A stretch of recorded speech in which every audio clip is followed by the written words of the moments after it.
before going in detail of those topics, when I hear you and I picture you in Nairobi, and I've been to Kenya many times, and I know our audience also is interested in international countries, in international development, I'm sure the first question that pops to their mind is, how can you achieve such an ambitious agenda where you see that EU members countries, for instance, and I don't want to name countries, but the EU countries we know are already struggling with their EV mobility agenda, the implementation of that, and it requires a lot of financial incentive from the government and a lot of studies to make that. So can you just highlight a bit what's the scope and how you see that happening in Africa?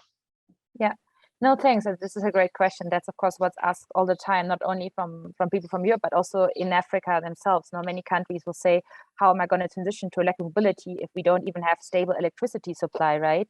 And that's something that even in Kenya, which is like one of the more advanced economies in the region, I mean, we have blackouts almost every day, at least once, right? And the issue is usually not that there's a shortage of supply, but it's a more distribution and transmission issue. You know? So many people are not aware of. They think we have a shortage of electricity, but actually Kenya, for example, has excess generation of renewable energies. There's a lot of hydropower, there's geothermal, they're tapping into solar, especially for rural areas. And actually the World Bank had a program on last mile connectivity in Kenya where they actually connected like even small villages to the electricity grid.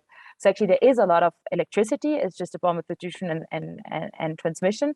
And there's a problem of financing of utilities, right? Electricity costs are very high in Kenya. So not everybody wants to be connected to the grid. So that's one issue. And electric mobility can actually help with that because there can be an external battery and storage device. So that's one topic. But I think the other main issue is in Europe, when we talk about electric mobility, and I'm German, so I know very well what my fellow citizens say, they talk about light duty vehicles, so cars, which especially in a country like Germany, where car ownership is very high, we're very have an automotive culture. But here we actually talk mostly about electric 2- and 3-wheelers.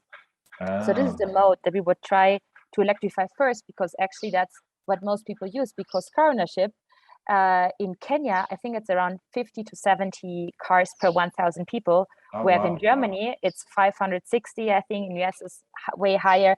In Ethiopia, it's 2 vehicles per 1,000 inhabitants.